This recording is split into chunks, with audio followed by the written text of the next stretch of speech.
Well, the time is here. The DCEU has officially begun, and we're off to a pretty strong, if not somewhat strange start, all things considered. Despite being the start of a brand new cinematic universe, there are still familiar traces from universe past, including references, plot points, characters, and even in some cases, actors. This includes Viola Davis stepping back in as Amanda Waller, Beard Dye, and of course, Sean Gunn as Weasel, cause couldn't do it without him. And to make matters extra confusing, they also brought in the Clayface from the Harley Quinn show, and the Frankenstein from Frankenstein's Monsters Monster Frankenstein, which is a short film that I imagine only I've watched. The show acts as both a start to a brand new DC cinematic universe, but also as a soft sequel to the previous James Gunn DC projects, Peacemaker and Unalive Union. And being that this is a James Gunn project, it has all the classic staples. Well-executed fight scenes and action sequences, comedic interactions between otherworldly characters and costumes, characters plucked from obscurity and throwaway cameos, and a team of C-list characters repurposed into frontline focal points with some potentially not making it through to the end credits. This series follows the new task force team that was assembled after the events of Peacemaker. After Amanda Waller's daughter blew the whistle on her, the government stepped in, ruling that turning prisoners into soldiers was considered inhumane. As a way of getting around that obstacle, she instead puts together a team of misfits who legally are not considered to be human. Although, in hindsight, most of them still should be. You have Dr. Phosphorus, a radioactive rogue, the Bride, a man-made breathing corpse with super strength, G.I. Robot, a robotic constantly armed army man with a hatred for Nazis, Weasel, who is less of a weasel and more of a man-sized dog, really, and Nina, a creature from the Black Lagoon who lives her life with her head in a fishbowl. All things considered, most of these people are still people. I am not human. You're the only one of us freaks who is. We're monsters. You're a human being with gills. The world does not see it this way. This man, and he does meet the state's current definition of man. General, where did you take this man? Man? Yes, man. She's not human? Is a corpse human? Yeah, dude, actually it is. It's a dead human. Or a undead human, in this case. She's a human made up of parts of other humans made by another human. That's just human all around. Dr. Phosphorus is just a man-made nuclear. And Nina was born with a condition made worse after an experiment. So I don't know how monster this monster force actually is. Nevertheless, Task Force M is assembled and assigned to protect the Princess of Pokelstan, all under the watchful eye of Rick Flag Sr., who is the father of Rick Flag from previous installments in a past movie universe. Not confusing at all, hope you're still staying with me, we're just beginning. In addition to the creature Commandos, is the creature Victor Frankenstein created. Now, this is going to sound weird, but hear me out. Frankenstein in this is Jared Leto's Joker in Suicide Squad done right. Hold on, let me explain. Frankenstein, or Frankenstein's monster, or maybe most accurately here as he's referred to as Eric, is not actually a part of the team, and is barely a part of the actual plot, somewhat similar to how Jared Leto was in the Suicide Squad movie. He's an outside source that is really just an extension of one of the team's members, serving as the catalyst for her origin, with a continued history after. He doesn't really affect the main plot, but he's promoted as being a major part of the story. And who does that sound like? The major difference here is that this is maybe one of the most entertaining parts of the project that it's a part of, unironically. And his appearance here seems to be setting something up in the grand scheme of things. And fair warning, we're about to get into spoiler territory. Through 7 episodes, we learn about the team through flashbacks to their individual tragic origins. G.I. Robot being confined for decades, all for following his programming. Rather than being reprogrammed, he was punished for functioning properly. The Bride being created to serve as the mate to a monster whom she doesn't love. A persistent creature that is so desperate for love he stalks and harasses her for all of her life because he thinks that she was made for him, and in a way he was kinda right. Then she was preyed upon by her own creator, only for him to fall victim to her stalker. Yeah, this is messed up in several different ways. So it makes sense why the Bride is so deeply jaded and self-dependent. Weasel being imprisoned for being misunderstood, All because no one can actually understand him? Given the reputation of a child killer when in actuality, he was trying to save the lives of children in danger. He's much more of a golden retriever than he is a rabid stray. Though he may have rabies, so fetch but don't pet. Nina struggles her whole life just to survive. She's born with a rare condition that made simply living life challenging. Her ailments led to her mother leaving her family and her father devoting his life to trying to cure her. An experiment made to make things better only makes matters worse, with her now resembling a sea monster instead of a C-section. Being different meant being ostracized, being bullied by her peers, being loathed by strangers. So she leaves home in an effort to live her life as a creature, the way that she's been treated, only to be captured and thought of as a creature, and her father killed for trying to get too close to her. Phosphorus was once a well-meaning man who attempted to find a cure for cancer, but being in business with the wrong people meant the end of his research, the end of his family, and the end of his previous life. This led to him taking out the man who wronged him and taking over his role as a kingpin. So exit Rupert Thorne, enter the Doctor. The events have forever scarred him both physically and psychologically, finding very little joy in anything besides making snarky, sardonic jabs. And hey, I can relate. Even team leader Rick Flag Sr. spends a good portion of screen time grieving the death of his son and trying to move on from loss. There's a certain sadness that this team carries, with each of these separate sufferings paving the path for who they are today.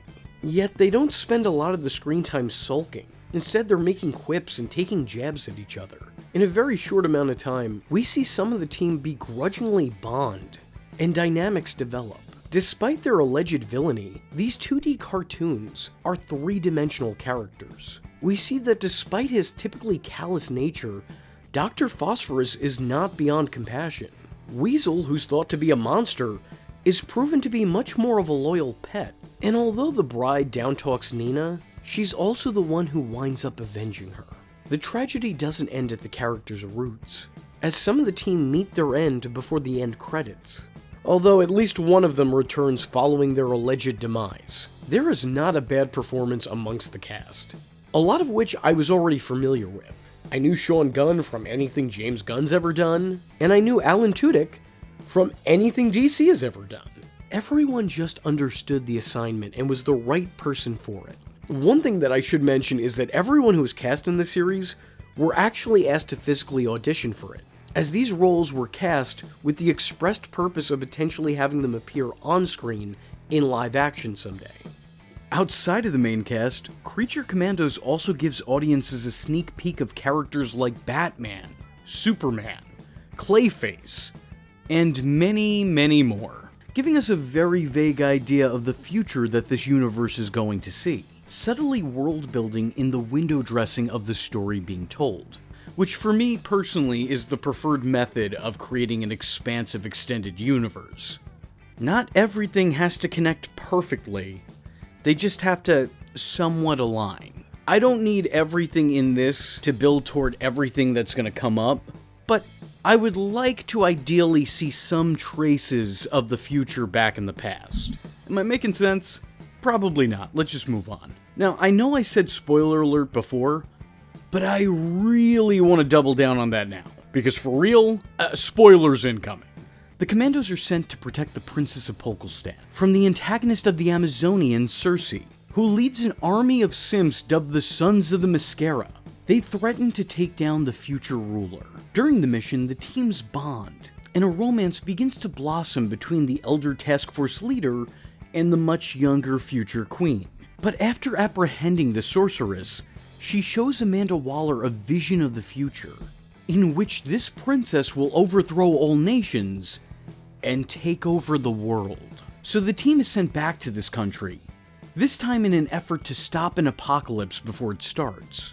But Flag Sr. is unconvinced that his new beloved is the new big bad, so he goes on his own secret side mission in an effort to stop his team. And it's then that he's attacked by the bride's would-be significant other, but is currently her stalker, Eric, confusing Flag for her new love interest. But after a breakdown followed by a bro-down, the two team up in an effort to save the princess and impress the bride. Together, the two discover that the professor that verified Cersei's vision was secretly being played by Clayface. The disastrous duo attempt to stop the rest of the team from carrying out their mission, but Flag gets injured in battle, and Eric is beaten relentlessly by his bride that won't be.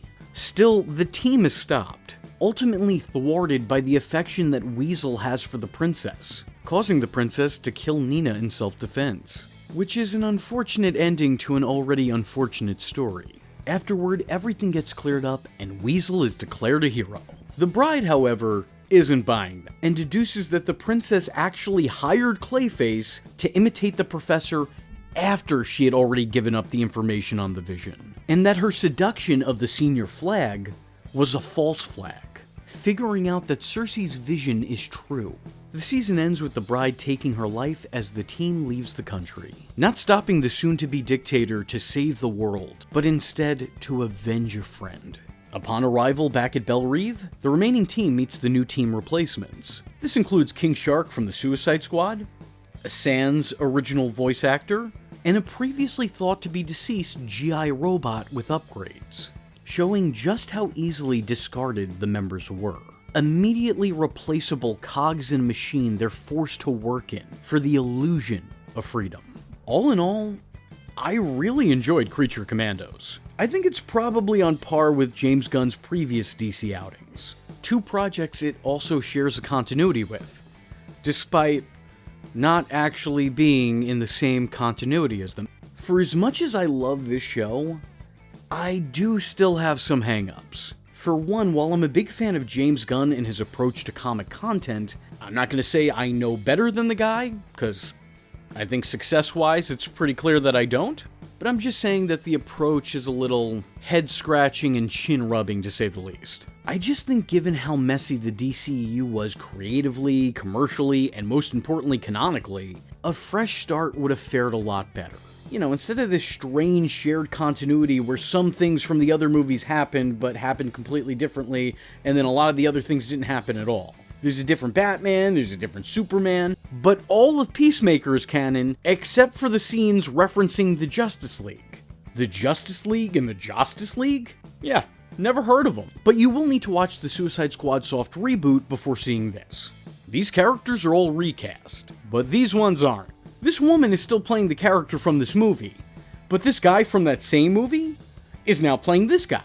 These events from this movie happened, and these other events from that same movie did not. I don't know, I just think all of that is really, really messy, and it's a big ask of any audience, let alone one that was already starting to dwindle. It's a little confusing, even being an avid fan of all of this, so I can only imagine how confusing this must be to the general public who have a fraction of my interest. I sort of just wish it all existed on its own.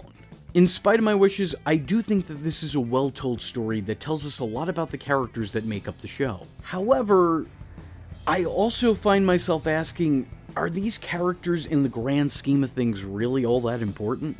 Will they have any major bearing over the structure of the DCU? Are we going to see Frankenstein and the Bride in upcoming installments? Are we going to see the fallout from the finale bleed over into the next couple films? Do the events from this matter to the cinematic world they're establishing, or just to the show that they'd wrote? Was this really a story that needed to be told this early on? How does this tie into everything? That's not a knock on Gunn by any means. I completely believe in this man's ability, and he's shown that he's done good work in the past. Which is why I don't really understand the people who are coming out of the woodwork right now and acting like he's never done anything of merit, when he's entertained them for over a decade with superhero concepts alone. I think we're beginning to experience superhero fatigue, and the genre might be bleeding out. If there's anyone who can breathe new life into it and save the day, I really think it could be him. He's a very entertaining and imaginative dude who thinks outside the box. A guy who's not afraid to take chances and make changes. Do things differently.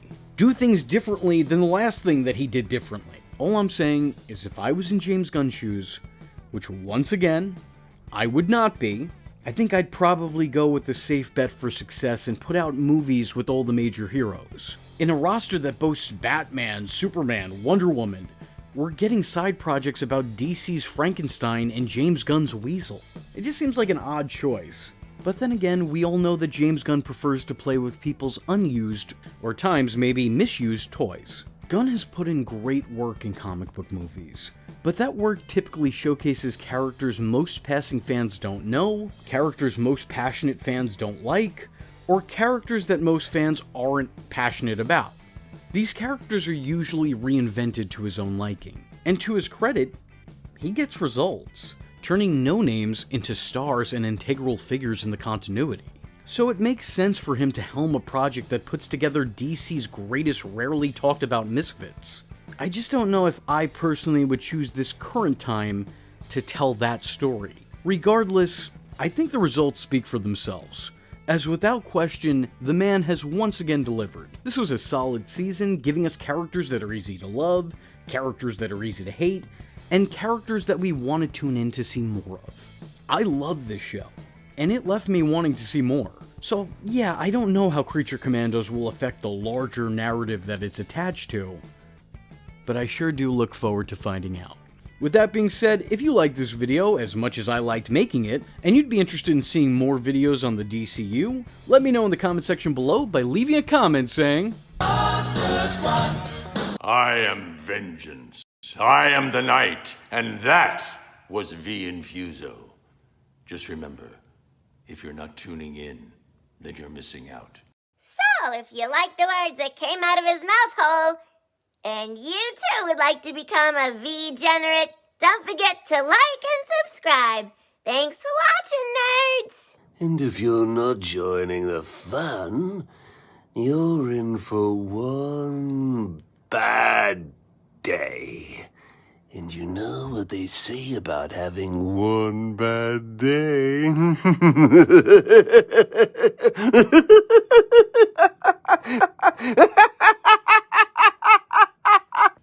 Catch him next time. Same bat time. Same bat channel.